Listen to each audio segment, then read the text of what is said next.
Start. The show can't start until we crack open a bottle of Revelton. Whether it's their crisp, clean vodka, the bold spice of their rye whiskey, the rich smoothness of bourbon, or the original honey whiskey that started it all, every pour is a taste of craft and passion straight from the heart of Iowa. So pour yourself a drink, settle in, and get ready to relax, laugh, and enjoy the show.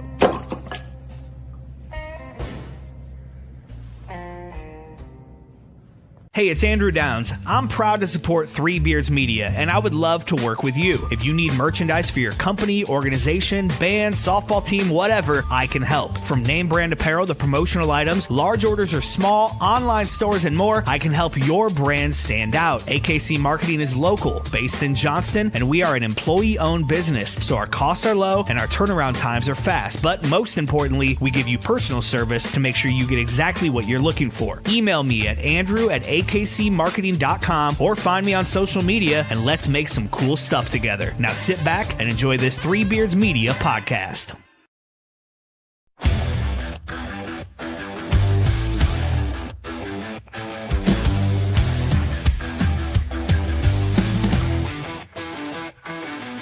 Red and gold on the edge of the sky, feel the rumble, hear the battle cry. Out in Ames where the storms ignite, we don't back down, we rise and fight. Jack Tri-State's name, yeah, it echoes strong. A story of honor still marches on. Through the rain, through the pain, through the fire we roar, cause we were built to thrive in the eye of the storm. Feel the ground shake, hear the crowd roar. Cyclone power, can't take no more. Legends rise, this is our norm. We stand tall in the eye of the storm. There's a cyclone blowing on the outskirts tonight. Jack Trice shakes when the team takes flight. Milton's rocking, hear the magic call. We rise together, we'll never fall. Welcome back to In the Side of the Storm, where we talk all things Cyclones. We are live from the AKC Marketing Studio with Andrew Downs and sponsored by Revelton Distilling Company out of Osceola, Iowa, as well as Iowa Beef Steakhouse, the great Julia Bradshaw, and Style by JJ Boutique. And now the official realtor of the show, Jenny Farrell with RE/MAX. I'm Dave Larson here with my Storm Team partner and Cyclone great, the legend, Marcus Fizer. Marcus, it's been a while. Been a couple of days, couple up and down days, but we're here. I totally get it. There's a lot to kind of get through, but before we do, I was glancing over, and the women's McDonald's All-American game is on, and it gave me flashbacks because I remember watching your All-American game when you were coming out and heading to Iowa State. And believe it or not, you can catch that game on YouTube. I found a screenshot of you and the infamous goggles that we've talked a little bit about in the past. What do you think? Yeah, those are terrible. I hated those things, man.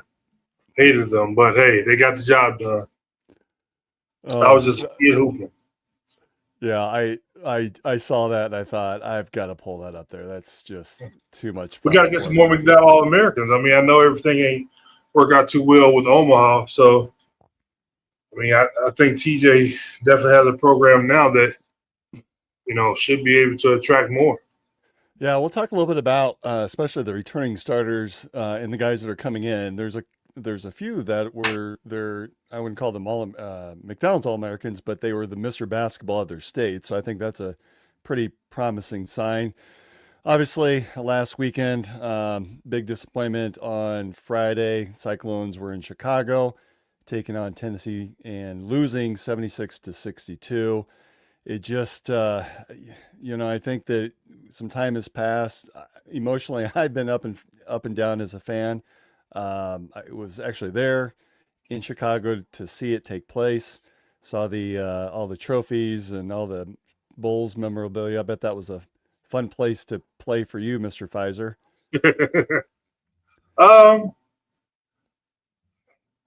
The mystique of it all was fun. I mean, backing up the championship Bulls and that dynasty wasn't fun at all. I mean, just to have a lot of young guys that were trying to find their career. Man, we played a lot of basketball. I think the oldest person on the team was Freddie. I think Freddie was like 26, 27, at the time. So, we had a lot of young talent. no direction. I jokingly, say, we were instant millionaires in the heart of Chicago. And it was just everywhere, just really, really didn't have any kind of direction. But the whole mystique of everything and the dynamic of what the Chicago Bulls was, I think the biggest thing I got out of it is when, the starting lineups was announced and, the whole, the whole mantra that they play, and now that whole thing go to running. So that was the biggest thing that I definitely enjoyed. So it's pretty cool for me. I've never been to the United Center, but to walk in and to see the Jordan statue that we've seen countless times on Inside the NBA and all the other programs, certainly as Jordan had retired, and that's sort of a go-to whenever there's television cameras there. But that was pretty cool to see in the midst of the tournament and the action for the Midwest Regional. My son and I had a blast in Chicago, notwithstanding the game, obviously. We had some really outstanding tickets, as a matter of fact. You can see behind us there, we're in the second row with the media right there in front of us. And I would argue we had even better seats because the media were down on the floor level and we were at least up a couple of rows. But just some incredible tickets and right there for the tip off of the game. And nice. Yeah. And I tell you what, Tennessee came out, they were large. There's no doubt about it.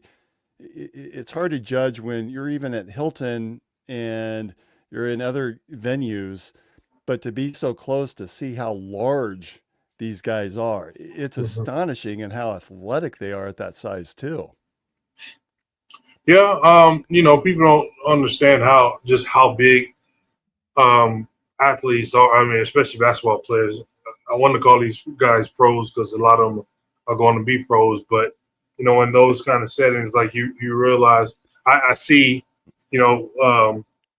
like Magic Johnson or Charles Barkley on the commercials with Sam Jackson now and all that different stuff. You see, Magic and you see Barkley and Sam Jackson be, and then from the movie, Sam Jackson looked like, he's about 6'3", 6'4".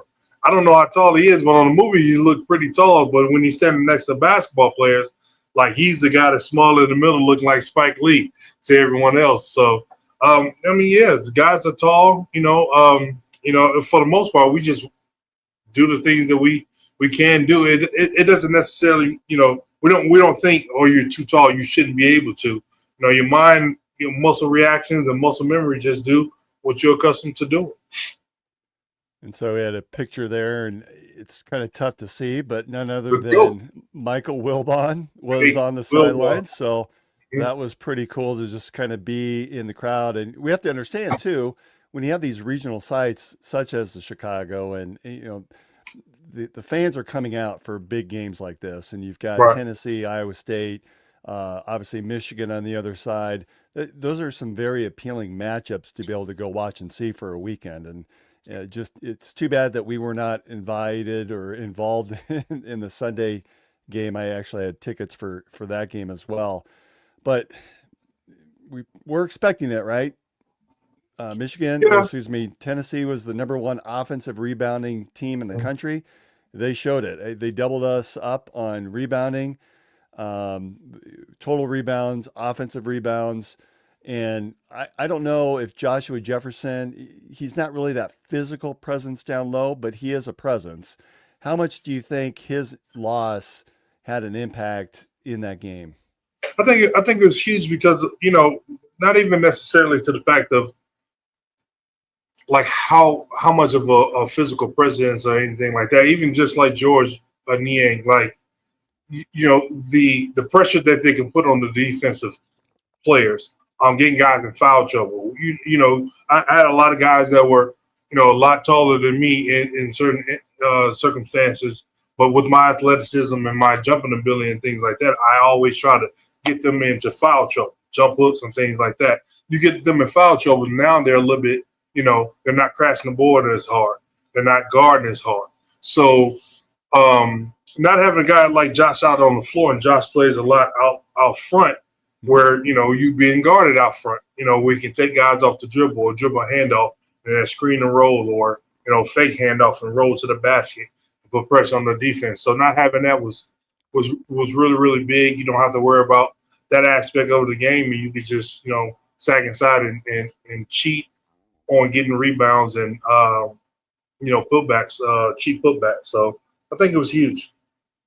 Well, and I've heard this commented on other shows and whatnot, but you miss a Joshua Jefferson. You're right. You pull a big off of him, and where does that big go? Well, they likely go to Momcilovic and Buchanan, but Momcilovic now, he's a taller guy, but he has shown throughout the year that if you put a very physical, tall, athletic defender on him, it sort of dilutes his scoring ability or capacity because he's got the hand in his face, he's got the quickness and the height that goes with that, which sometimes you saw that during the Big 12 season, but really came to play on Friday against Tennessee, where he just didn't feel like he had the room, and he didn't shoot very well either.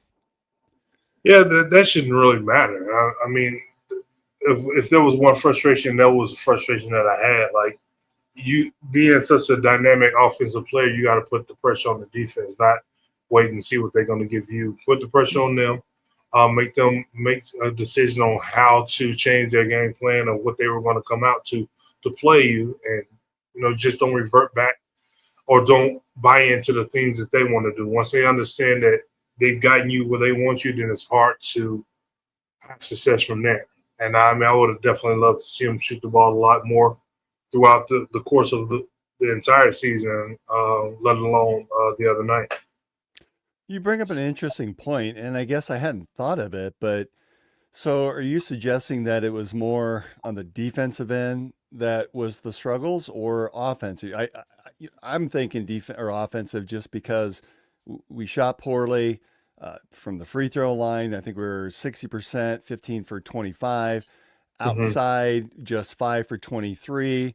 That if you shoot a normal 45% from three, okay, now we go from 5 and 23 to 9 and 23, where there's 12 more points. You add in a couple more free throws, now you're at 15, 16 points.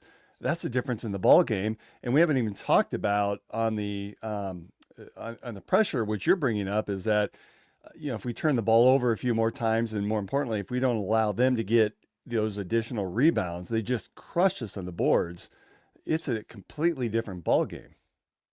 Yeah, when you're looking up at the scoreboard or have it in your mind about how you're getting dominated on the glass, that tends to play a role in your mental. And then if you're not making shots, and then you're missing free throws, then you put all that in together, and then it's just a snowball effect that's not going to work out in your favor. So, it's unfortunate that it happened at the time that it happened for us. It's unfortunate that Josh, went down with the injury, but, the guys fought hard.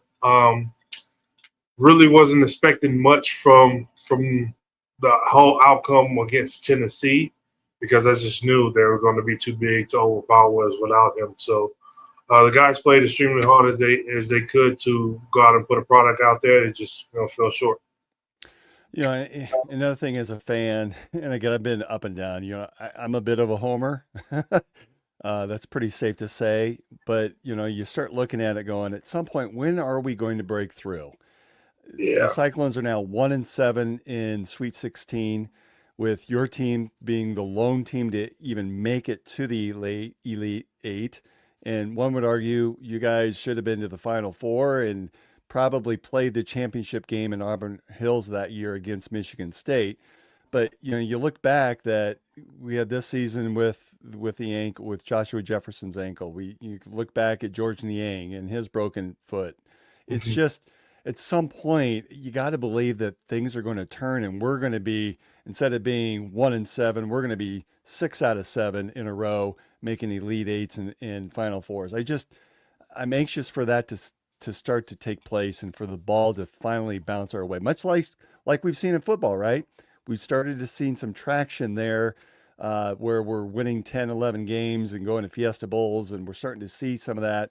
Although obviously new coaching staff in place and a really entirely new team. But I'm really anxious to see TJ, and he made reference to this too, that it's going to happen. We're going to turn the corner. We're close.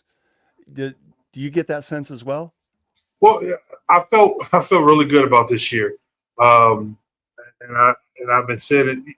I think more so this year, I've been like disappointed in some of the losses that we had. I felt like we shouldn't have lost, but still, I feel good about this year. But the time comes and goes extremely fast. I mean, I saw that whole stat about the team that I was a part of was the last team to advance past the Sweet 16. But you've seen us in the tournament, so often. I don't think it registers that, a couple losses we were, the first round and out or second round and out or whatever the case may be. But I felt good about this year, and that's why I was so upset, started that game. Young fella just a straight to the basket layup. It wasn't no, him getting shoved out the air. It wasn't no malicious takedown. It's just a straight layup.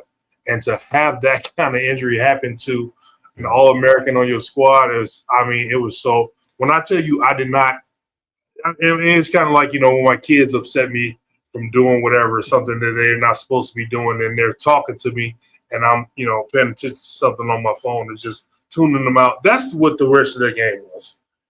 Basically that's what the rest of the game was for me, because I was like, I cannot believe, and I know from having that injury, going through, a twisted ankle like that, even seeing, Marcus Jr. has that injury now that he's rehabbing from, and how his ankle was swollen.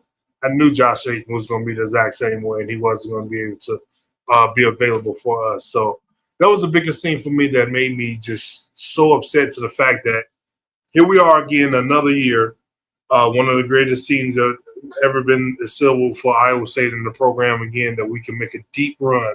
Here's another situation where I feel like we're not going to go far because of X, Y, and Z, and we're going to have to revamp it all over again.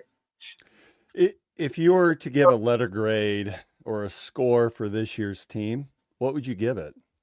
I don't know if you can get in between a minus and a plus, but I say a solid in between B minus and a plus, just from the fact that we lost some games that, we started the year off, even with Arizona being undefeated for some time, and Nebraska was undefeated for a long time, and then Michigan doing extremely well. I felt like we were in that echelon of a ball club. Then we ran into some issues, so it's like, man, a couple of these losses, then we lost Texas Tech at home. Those type losses we don't need, just from the fact that, and I think in the terms of the ways of that, like, had we been strong enough and been bumped to that, number one seed, we may have not ran into the team. I forget who we played against that just twisted his ankle against. It would have been that game, that situation, and that place to where that occurred. And maybe, we'll still be playing at this moment right now. I think that was the first 3 minutes of that game. It was Tennessee State, right? That's what it was, Tennessee State. So maybe it wouldn't have been Tennessee State. Maybe we would have played somebody else, and he would have had, a good game, and we blown them out, and then we advance. So when I think about stuff like that, I think like, man, how does this continue to happen to us when, we're just trying to put together something to be dynamic and move forward into the tournament. And I'm telling you, man, when that happened, and when I saw he didn't get up, we love, especially my team and, my ex-teammates and things like that. Larry Stage, had a 2-second rule, literally. If you hit the ground and you're not up in 2 seconds, you're coming out the game because you got to be injured. Something that's going on. So we just seen guys fall out the air and pop right back up. Mike Nurse mouth bleeding.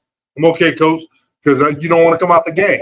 So that's my mentality when I see a guy on the ground. How fast is he getting up? Because, you can hit the ground. He scored the ball. You can get up, and now you got to get back on defense. When I saw he wasn't getting up, I knew it was pretty bad. And then when I saw them having to help him up, big man, I'm biased. We don't like nobody to help us up, and then have to carry us off the floor. Nah. So I knew it was going to be pretty bad. So if I heard you right, you would score between a B plus and a B minus. Is that Yeah, right? yeah. So B. Well, yeah, Okay.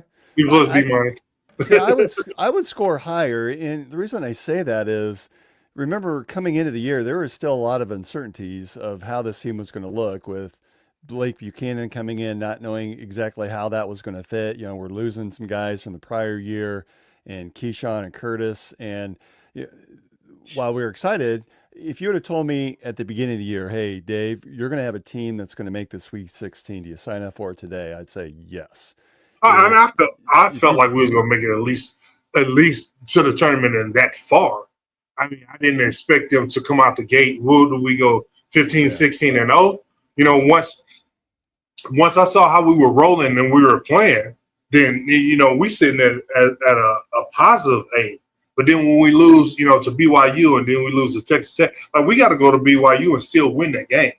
It doesn't matter, if in they got Cincinnati, lottery. that It's Cincinnati Cincinnati. loss still burns me. See, Yeah. those games right there are the ones that really, really I feel like hurt us in terms of us being on that A level of where I expected this team to finish. Josh didn't get hurt until the NCAA tournament, so it wasn't until then. I feel like we should have continued to be on that upper echelon to where, because we always knew, we were chatting about, man, are they going to try to put us down to a 3? They always don't never want us to put us at a 1. When we have good seasons, let's satisfy them with being at a 2, and just move into the tournament. But I think we should. I think the way that we were playing early on, we lost some steam and lost a couple of games. We should have been on the top seed. I had a ton of fun this season, though. And if you would have, again, told me that, hey, you're going to make the Sweet 16 and lose your best player, your All American player, and still be in the 16, I would sign up. The frustration is that towards the end of the year, through all of the wins, through all the losses, we had that back-to-back weekend where it was Kansas on Saturday at home, Houston at home on Monday. All of a sudden, I took notice again because we were back. It felt like we were back. At one point we were when the early rankings came out for the NCAA tournament, we were slotted as a number 1 seed. That got me excited. That's what makes seasons like this so rewarding as a fan, to be able to see. Yeah, I'm disappointed with the finish. Maybe I would be more disappointed if Joshua had not been injured, but you can kind of look back and go, we went pretty far. And what if? The frustration for me is I'm sick of what ifs. I'm ready to make a run for it and to be able to really compete at that high level that we saw throughout the year at times, with everyone healthy and in place. I mean, but you also got to understand, like at some point, you really, really got to lock in. Yeah. Finishing the season, my last year, I mean, we ran into Oklahoma State, Texas. I think Kansas was sprinkled around up in there, Baylor. We had some tough games to finish, especially to move out of the echelon of being in a 2 or 3-way tie to being an outright champion. That was very, very important to me, and we were able to achieve that. Then we moved into the Big 12 tournament and ran into the same juggernauts of, Baylor, Oklahoma State. So finishing that out and winning that championship propelled us to going into the NCAA tournament. And I just don't feel like this team finished that exact same way. And that's one of the reasons why, we weren't put in a position. I think this team should have been definitely put in a position to keep rolling. That Cincinnati loss was definitely that first little bit of like, man, what are we doing? And we played well against some higher power programs through the rest of the year. And then we ran into Texas Tech, and then ran into BYU and some other broad. And it's like, come on now, we got to finish this thing out so we can keep that momentum. And then we get into the tournament and then finish that and win that one. That's how the cookie crumbles, I guess. Just came for cookie crumble, spending $21 for it. My bad. Wow. Do you think, and we've kind of talked a little bit about this as we got towards the end of the year, did we run out of gas? Did we have legs? And the reason I ask is, you've brought this up multiple times for your teams that Coach Eustace, you worked harder in practice than he really did in games because you work so hard and you're banging bodies, you're throwing people across the floor, you're running into tables and chairs Right. and whatever else that he could throw your way. And he's Coach Eustace has admitted, yeah, towards the end, I wore my guys down in retrospect, should not have done that. Coach Eustace, yeah, Coach Coach Ott. Eustace has made reference. Is Coach Otts falling into the same pattern? Did he make reference to my team? I was doing that. No, Coach Eustace has brought that up. I've heard him talk a little bit about that in some other podcasts that that the team has gotten fatigued and he's taken a look back on. In retrospect, perhaps there's some things I could have done a little bit differently to save our legs. Well, possibly, but we had so many guys that were so competitive. I mean, shout out to Clint Varley. I mean, like I tell people all the time, like without Varley on the team, you know, maybe it would have been a lot easier for me, but he never allowed it to be easy for me. I mean, every day, day in and day out, you know, he was a walk-on. A couple days I wish he didn't come to practice, but he was there every single day. And so it all made us better. So as hard as practice was, again, the games were easy for us. We took that punishment out on the players once we got onto the floor. I can't see, you know, TJ being anything different. Maybe, you know, the situation where, you know, guys are getting paid and it's a little different dynamic now to where how you have to approach everything and there's a little slippage in that, not necessarily because of the coaching staff, but and it's really not necessarily a thing about the character of the guys, but, you know, guys are thinking we go all season long talking about what's going on with Darren Peterson, who's a phenomenal talent. You know, 1 second you see him out there for 7 minutes and he have 30 points. You're like, oh, this guy's going to go for 90. And then he plays 8 minutes and he's sitting the rest of the game like, what the hell happened? We don't know what's going on. We don't know if Asian is in his ear or something. You just don't know. So I don't know if you could really put it on legs, anything like that. A couple of times did guys seem to be fatigued in situations, but if that happens, then, you know, you get stops and control the ball, control the pace, control what's going on, and, you know, be productive on that end. So Nate Heisey closes out his career with 18 points. Tamin Lipsey also finishes his career with 18 points, 5 rebounds, and 5 assists. He really held up his end with 7 for 9 from the line.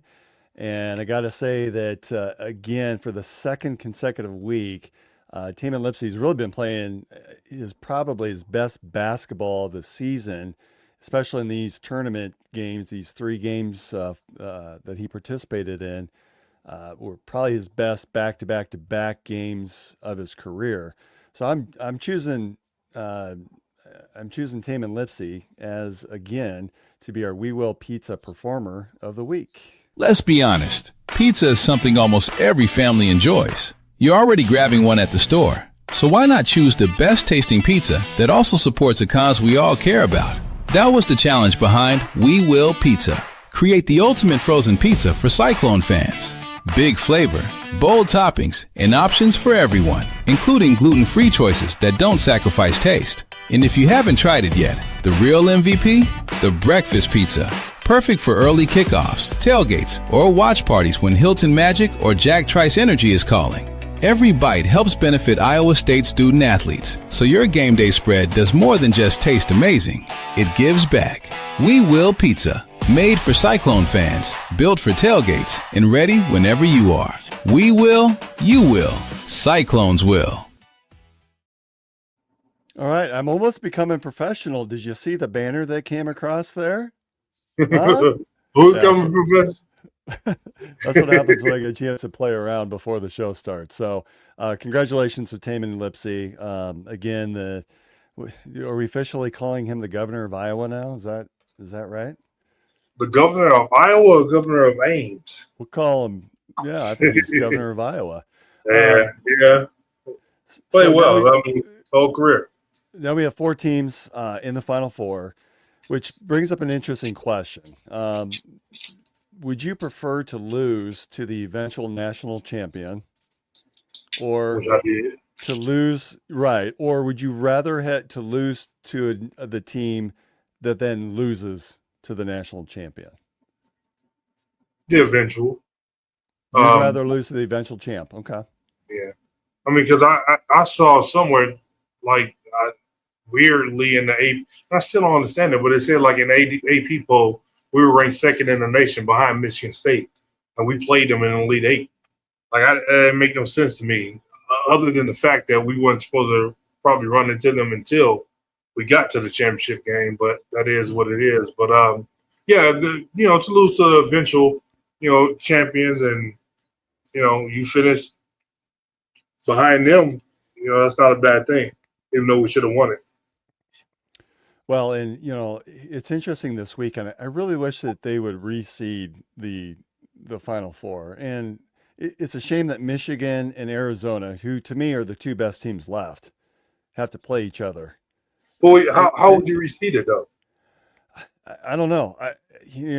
Visually, I don't think that I would have those two playing each other until the championship game. I would rather have a different mixture, whether it's Michigan against UConn, play one another, so then those winners play. I just Michigan and Arizona to me are the two best teams. It seems a little ridiculous to play them in the regional in the semifinal game rather than in the finals. That's all. Well, that's still kind of so. We take the two best teams. I think Arizona is the best team in the nation. I've been saying it all along. I got them in my bracket as winning it all. So you take them and you flip them on the other side of somebody else of the bracket, and which is going to eliminate somebody who had a better chance against a lesser seed. That's not really like, man, hey, we probably could have got to the national championship, but you threw them. You threw Mike Tyson. I was about to fight, Glass Joe, and you threw Mike Tyson out there. That ain't fair. How's that fair to me? So I don't think this is going to change. There's no real way. It's just how, the tournament bracket breaks down. And, once you get to the point to where you at, you got to play who you got to play. But could you imagine this? So let's say you have Michigan. Well, maybe that's not fair either. Michigan against Illinois. No one wants to see another Big Ten matchup. So I would say Michigan against UConn and Illinois against Arizona, and then the winners face off. Yeah. Again, like you said, don't want to see another Big Ten matchup, but that's how it happened. This is how it would have happened. But I think UConn like their chances of where they're sitting at right now. So I'm predicting UConn and Arizona. Okay. Let's take it one step further. Who wins between those two? Arizona. I assume, right? Okay. Yeah, I think Arizona is good. Arizona is really, really, really good. Have been good all year long. They got some, the player of the year in the Big 12. Like, people don't understand how good that kid is. Like, when you got a Tamin Lipsey, a Jamal Tinsley, Monte Morris, those type of floor generals that's going to be the grown men out there to put you in a place of where, I'd had Jamal tell me, no, man, get your ass down. Like that, that's not what we're doing. It don't matter if I want to dribble handoff and you give me the ball and me go to work. That's not when you got those type players, you can definitely make it really, really far. And as you can see, people, how many social media was on fire. How did Devonta not win the player of the year in the Big 12? Well, you can see what's going on and the reason for it. They won the Big 12 tournament and, won the Big 12 outright and then, possibly going to win the national championship. So there's a reason for it. In other news, there was some speculation about Otz's name was thrown out there for a lot of jobs. Fans, we got to get used to it. He's going to be named for every job under the sun. The most recent was North Carolina. That seems to have died away. But realistically, do you look at Otz as being someone that other schools would want? And if so, what school? Is there one that you, Marcus Fizer, forget being TJ Otzelberger, but is there one that you, Marcus Fizer, would say, I'd take a serious look at that one? If I were him or the coach or a program looking at him. If you were in TJ's shoes, but you're not actually TJ, because I think only TJ can answer that question. But let's say you're head coach of Iowa State, Marcus, and obviously you played there, you're All-American.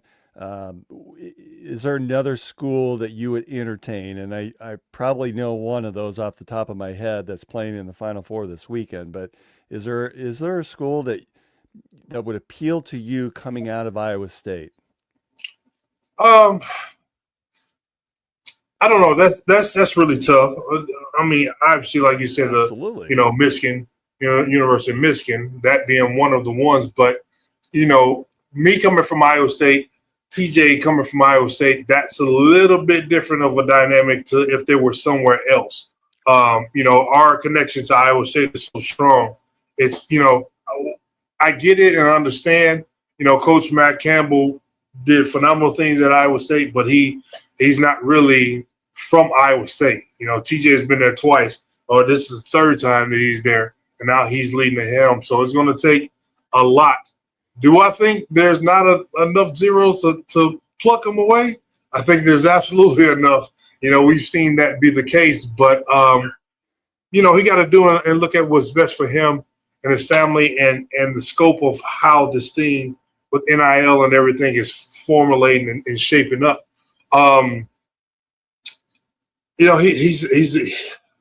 don't necessarily know what programs are even available to even look at, for him. I don't had North Carolina found the coach yet. We're saying that it's dying down, but until something happens, I'm always going to be the glass half full guy because you never know what can happen. But I would think Gonzaga would be a good place for him. I think Mark Few has been. You're not a fan of Mark Few. You roasted him repeatedly. Listen, he's coached a few of my kids here from Vegas. With Julian Straw there and some other guys that a couple guys from Bishop Gorham, and they just get to the point. They even made it to the national championship and couldn't finish it out. So I think he's been. I think he's so far over there in Spokane and wherever it is in the state of Washington, people really don't, and I know that conference is going away now. So what's going to happen in the future? Because they've been dominating that conference for a long time. But he always gets there, and then he fades away, and nobody really holds him accountable. So I don't never advocate for nobody losing their job in no other situation unless they do something malicious and crazy or against the law, something like that. But I think they need to start looking at, changing the rim there. Although I don't want, TJ Otzelberger leaving Iowa State to go to Gonzaga. Well, Right. I think it helps to having Allison Lacey, former Iowa State player. The fact that TJ's been there for so long and in certain, number of different roles, it feels like Ames is very comfortable for him, that he can see the opportunities to win.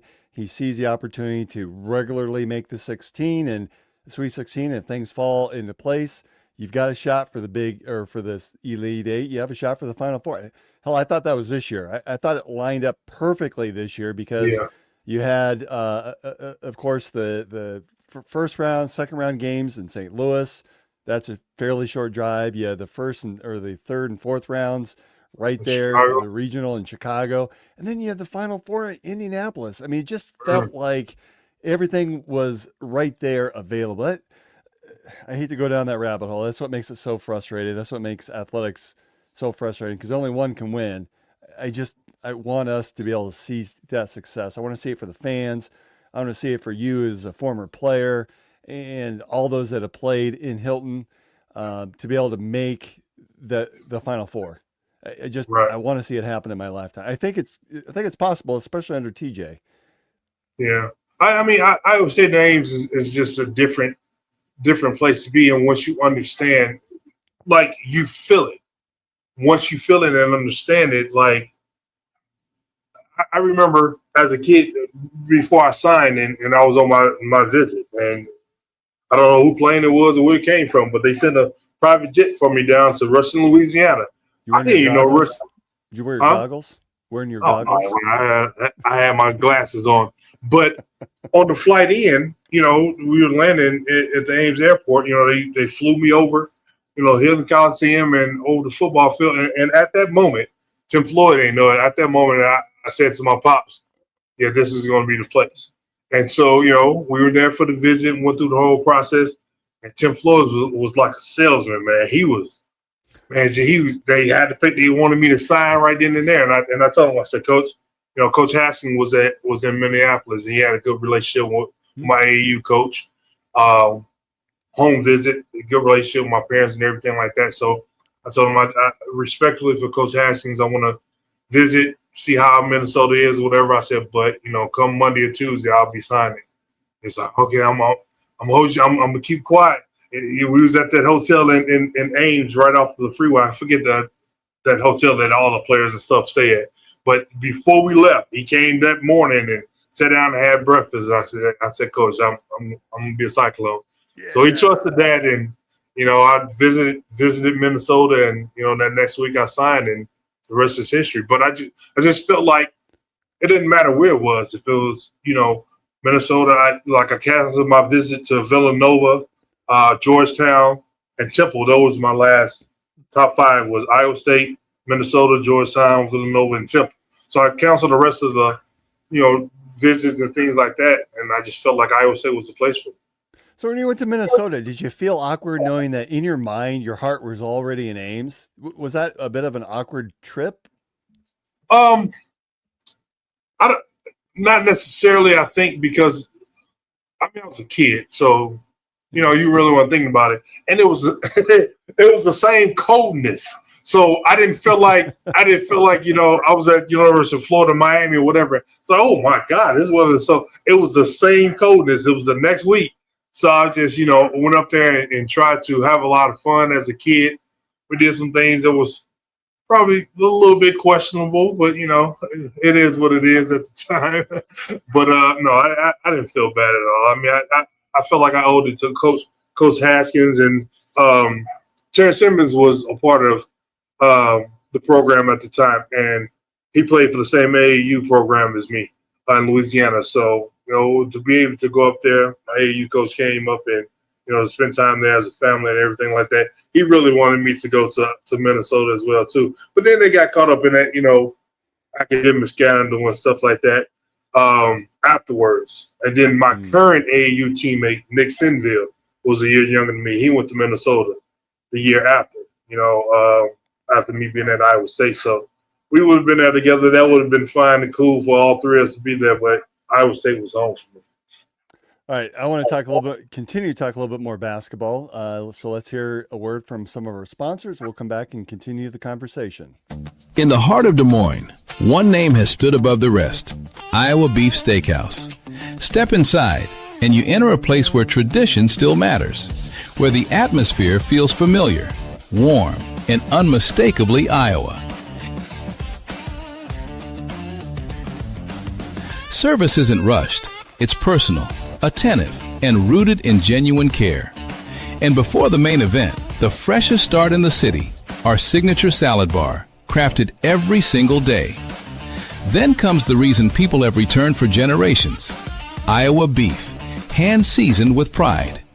Guided by flame, forged by heat. This is where flavor becomes legend. Served with the same care it was crafted with, a meal meant to be remembered. And whether the night calls for bold, smooth, or something in between, our bar offers a selection as rich as our history, including the old-fashioned we've become known for: balanced, timeless, unforgettable. And long after the fire cools, the glow of this place stays with you. Iowa Beef Steakhouse, 1201 East Euclid Avenue, Des Moines, Iowa, where Iowa comes for steak, done right. Gentlemen, let's be honest. Finding the perfect gift for your wife or girlfriend isn't always easy. You want something thoughtful, stylish, and unique, and that's exactly what you'll find at Styled by JJ Boutique. Julia Bradshaw and her team strive to be your go-to boutique for casual, boho, and chic clothing and accessories, helping women elevate their style one piece at a time. Located right here in Johnston, Iowa, Styled by JJ brings trendy, high-quality fashion that boosts confidence without breaking the bank. So, if you're looking for a gift that says, I get you, instead of I tried, head to Styled by JJ Boutique. Because nothing makes her smile like feeling beautiful. Styled by JJ Boutique, where style meets confidence. Visit our Johnston location or shop online at styledbyjjboutique.com. When you walk into Coach's Kolaches, you might be a little overwhelmed by all the great choices, but do not be overwhelmed by how to say it. What's a colache? Oh, cola cheese? Colache? Kolaches? Kolache? Like the shoes? No, that can't be right. It's kolache, but it don't matter what you call it, as long as you call it good. Start your morning the Coach's Kolaches way. Every single batch is made fresh at sunrise by Coach himself. You can taste the care in every bite. Craving something savory? Go with that branded Texas flavor. Warm, hearty, and packed with down-home goodness. Or maybe you're craving the sweeter life. Then you've got to try the fruit-filled kolaches or those soft, fresh cinnamon rolls that practically melt in your mouth. Got that game day fever? We got just what you need at that tailgate. How's it going, man? Good. Tailgating this weekend. Yeah, what can I get Big you? one. Give me a dozen jalapeno sausages and 6 each of the sausage and bacon. And listen, we all know how good these are, so you better get more than you think. So run, don't walk to Coach's Kolaches, 2777 100th Street in Urbandale, or call ahead for big orders at 515-802-6200. Buying or selling a home is one of the biggest decisions you'll ever make.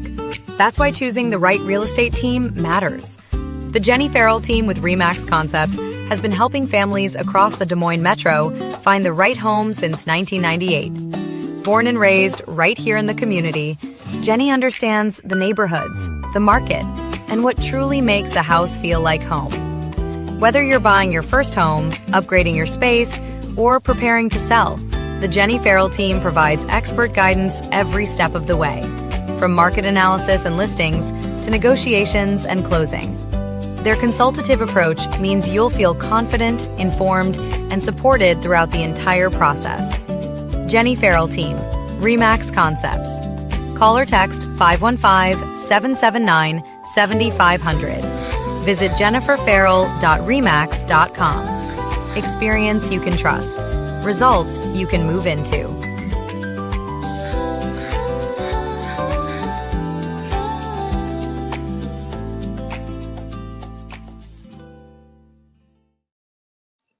All right, we are back, Marcus, on In the Side of the Storm. We have to be done by 9 o'clock or just before, since Bill and Willie are coming on live with their show at 9 o'clock Central. Wanted to continue to talk a little bit of basketball. Now, Brenda's gone. We've learned that he is at a track meet. Did you ever run track in school? Tried to a little bit. You know, from a small town, like I said, it's just, you know, I have a lot of different sports. I'd love to see a 6'8" guy out there running. Right, 17 shoe at the time. I'm in probably about 18.5 now. You know, no track spikes, anything like that. But no. My wife did. My wife was really good in track. Really? Yeah, really fast. All right, Marcus, you've seen a lot of the players that are planning to come out for the draft, and you know, a lot of players will be declaring their intentions. It was announced by Alec Bussey with 247 Sports that Milan Momcilovic was going to explore the waters, as he should, get some feedback from the NBA before he actually decides to go. So there's a chance he could come back. Again, you've seen a lot of these players. Where would you anticipate Milan going?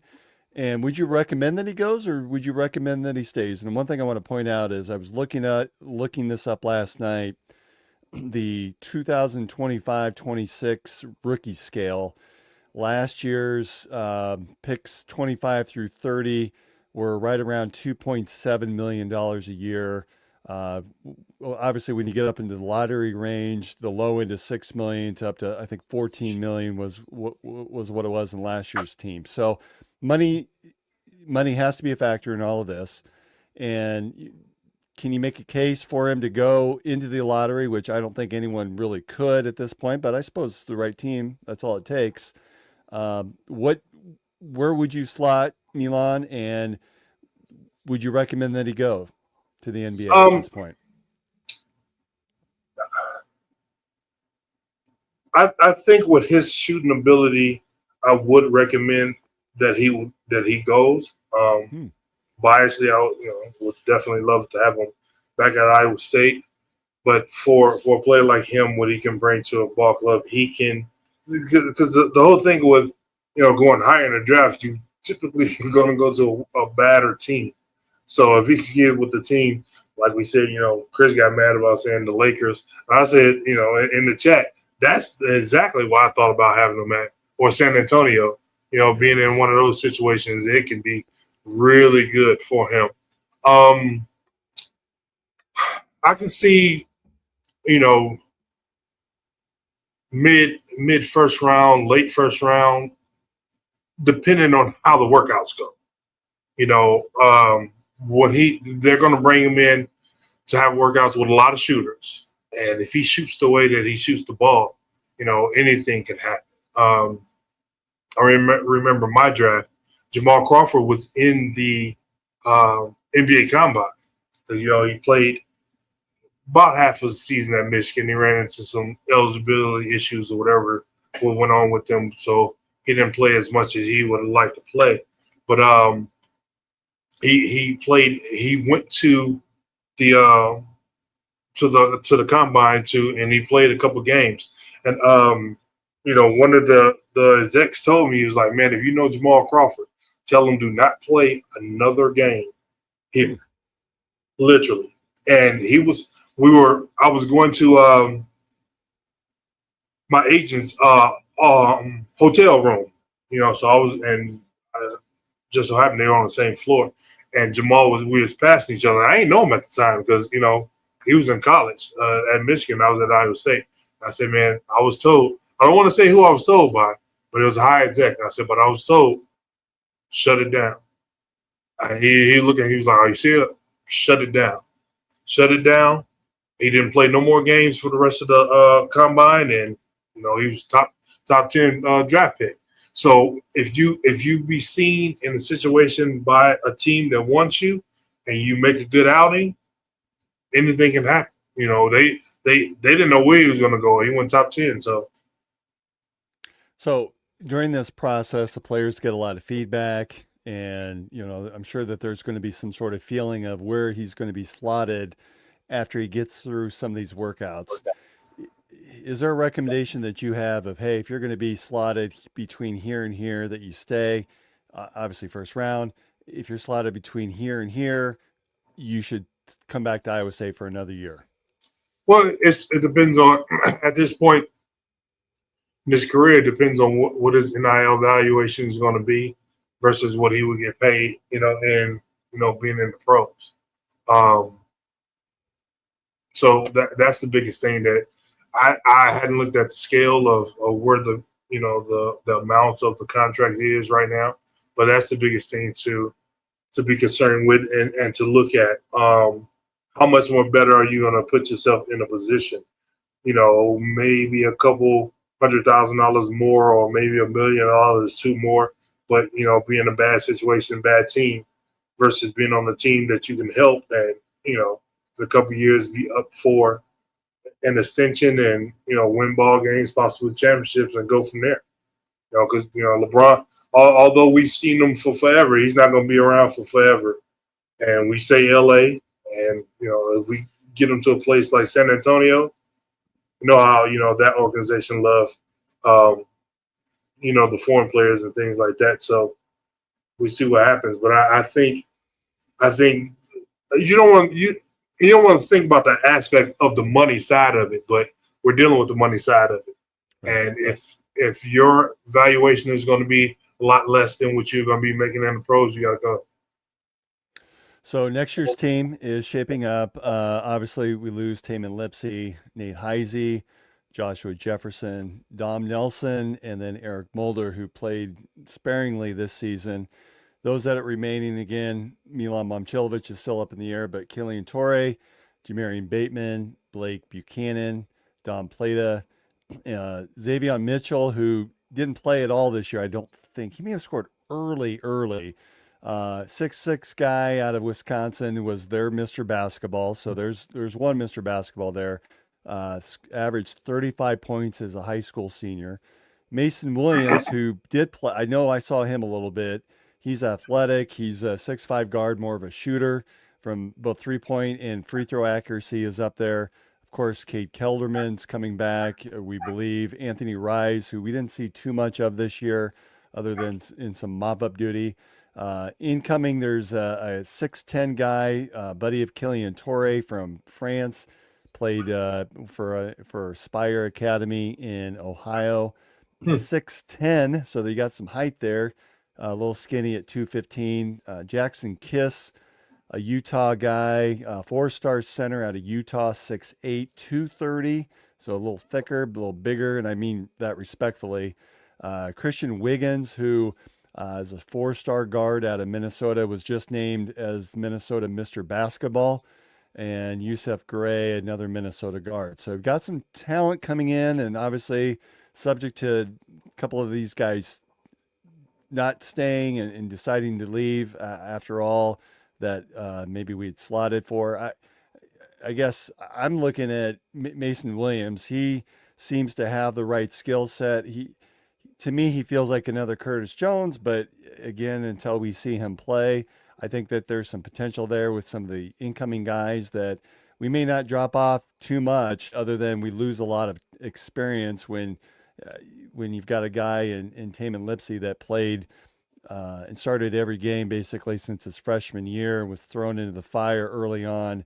Nate Heisey, who played a lot of ball. Joshua Jefferson, that you're very familiar with, played a lot of ball. So we're losing some talent and a lot of experience. But, boy, the guys that came in this year, Torrey, I'm pointing at you, and Jamarian Bateman, they showed a ton of flash this year. I'm really excited to see what they take on. And Don Plata, he started out slow, but really came on strong in the second half of the year. Yeah, I'm always worried. Maybe I need to do a little bit more research and see what's going on with this transfer portal when it opens up, when it closes, door shuts, and all that different stuff. Because you never know what you're going to have. If we can get a lot of guys to retain, to be retained, to stay on a program that was here already, have been practicing, things like that is going to help us a whole lot. A lot with bringing in the new talent. Things of that nature, but you can never tell what it's going to be until things are locked down. So we get it, understand the dynamic of where we are right now with the NIL and how college sports are. It just is what it is. But guys move on. We have the opportunity to bring in someone else. So a lot of promise for next season. I'd be remiss without mentioning what's going on in the women's program. And not that I'm intimately aware, but I think we've all seen and heard that Iowa State is losing 9 players into the transfer portal. One graduated, but the rest are going through the transfer portal. So Kenzie Hare announced yesterday that she's leaving. Of course, we talked before about Addie Brown, Jada Williams, Reese Beatty, Reagan Wilson, Lisa Williams, Lily Talaleo, Tanky, Freya Jensen. We have heard that Evangelia Polk is staying, and we could probably thank Blake Buchanan for that. So that's promising news. Still waiting to hear on Ariana Jackson and Audie Crooks. I think that's the key right there is Audie and what she decides. Thoughts on, is there anyone left to turn off the lights and names for the women's program? You know me, I'm always going to be unbiased about the situation and call it how I see it. Something deep down inside is telling me that we're going to lose Audie. I think with so many of the the women leaving to explore other teams, other programs and stuff like that. At this point, what is the, especially as much as I love Coach Finley and his coaching, prowess and everything that he's brought to the program, but what are you going to tell her right now to make her want to stay with all the people that's leaving right now? So I think, with how NIL is right now, someone is really, if they aren't already speaking to someone, or even to her, about offering something to pluck her away. But I got a feeling inside that she's going to be leaving shortly. I hope not, but I mean I can't I can't lie about the situation, the feeling that I have. I asked you a question before about if you were Coach TJ, not actually Coach TJ, but if you're in his position, what types of programs would you look for to even entertain leaving? At this point, Coach Finley has been there for 31, 32 years. We've had him on the podcast as well. At some point, do you think that he looks at this and say, maybe it's time, instead of rebuilding, I'm going to leave it to another staff to do? Or do you think that he looks at it as, this is another challenge? I've dedicated 30 plus years to this program. I build it from nothing. I want to be here, and I want to leave them in a better shape than what it is today with just 3 players on the roster. Mm-hmm. I think a lot of that comes down to what Audie ultimately decides. Just to be quite frank, I wouldn't fault him one way or the other. He's had a phenomenal career. He's battled through a lot of ups and downs. He's going through the situation now of the new place that we're dealing with NIL and women being able to transfer and go to different programs. So it's a hard decision to make. Again, I wouldn't fault him either one way or the other. Gino has been in UConn for damn near 95, 100 years, and he's still coaching. So I wouldn't fault him for wanting to stay, but I also at the same time, I would understand that if he was, was willing to walk away, and I call it a phenomenal Goldie career. With all these players, especially on the women's side, that are entering the transfer portal, and for that matter, we've seen it in football, obviously. It's inevitable. We're going to lose somebody on the basketball team. It's a numbers game. We get it. It's the new reality of today's college athleticism. But as a player, when you look to transfer, do you have a number in mind that, hey, I will transfer to a better situation if that school meets this number? Or do you really look at the opportunity and think the number, if I can get better financial compensation on top of that, that's just icing on the cake?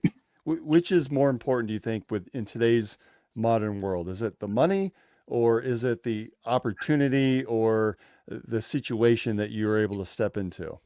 I think it's all of it, combined in together, because I know some guys that's been to 4 or 5 different schools in 4 or 5 years, and so maybe they left one program for lesser money, but then they put them in a position to get more money in a different program.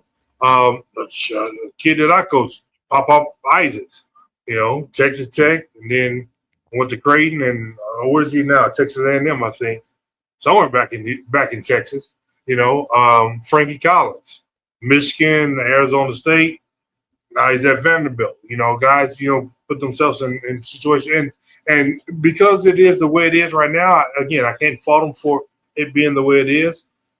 Something is going to have to come down with this, the whole, because before transfer, you got to sit out. Now they're not doing that. So you got to slow it down a little bit, some kind of way. Make it where, guys at least sign a 2-year deal or something like that. But again, if that player doesn't work out, is the coach going to try to get them to move on? A lot of it is being put on, the players, but sometimes the coach's situation is not a great marriage where they're pushing guys out of the door, and then it seems like the players just transferring. So it's crazy times that you really can't get a real handle on it. It is what it is.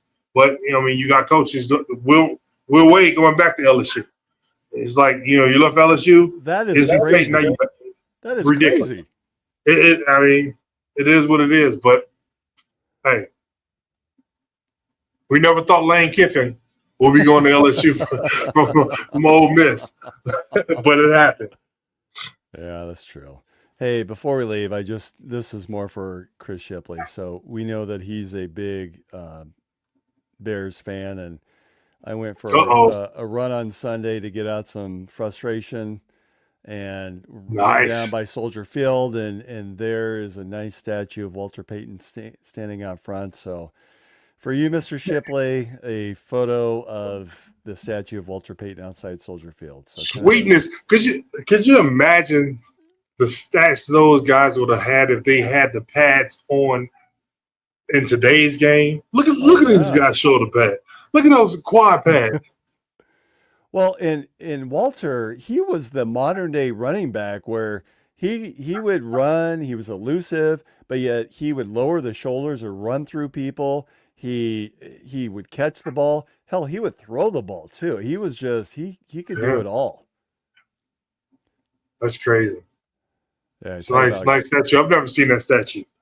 Oh, you talk about a goat. He definitely has one. So, all right, we're probably going to take Sunday off since it is Easter Sunday. We all want to spend time with our family and worship. Planning to come back the week after that, and working on lining up an interview that I think will be immensely fun. We'll just tease it at that until we get that confirmed, but I'm really looking forward to it. Want to thank everyone for joining us tonight. Obviously a little bit later than normal in the week. Usually go on Sunday nights, and so we appreciate Three Beards Media allowing us to come on early. Again, it's a privilege to be on, and we thank everyone for joining us. Obviously, thank you to Revelton Distilling Company, the original, and got them right here in front of me, as you can see by my camera. They're always by my side, especially during Iowa State games. Also to Iowa Beef Steakhouse, our studio sponsor, Andrew Downs, and AKC Marketing, as well as Style by JJ Boutique, and as well as We Will Pizza and Increasement Foods. It's really a joy to have everyone join us every week for Inside the Storm. So hope to see everyone next week, or actually in 2 weeks, as well as the official realtor of the show, Jenny Farrell with Remax. So Marcus, have a great Easter for you and your family. You too, anything special? Nothing special. Trying to get out of hiding eggs, but we live next to a park, so hopefully somebody put some eggs out there and be able to walk the kids over there and just let them have fun. But no, nothing special. Go to church for sure.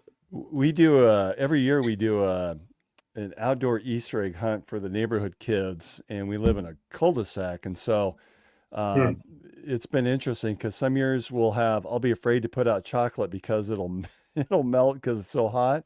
This year, I think it's supposed to be wet and rainy and blustery, so the eggs will be hard and wet. That's Iowa. Wow. All right. Thanks, everyone, for joining us. We'll see you in a couple of weeks on Inside the Storm. Go Cyclones.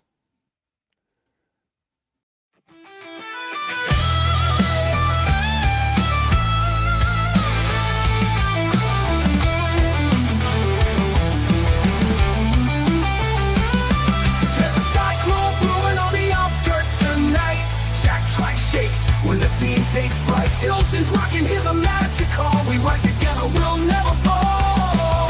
There's a cyclone brewing on the outskirts tonight. Jack Trice shakes when the team takes flight.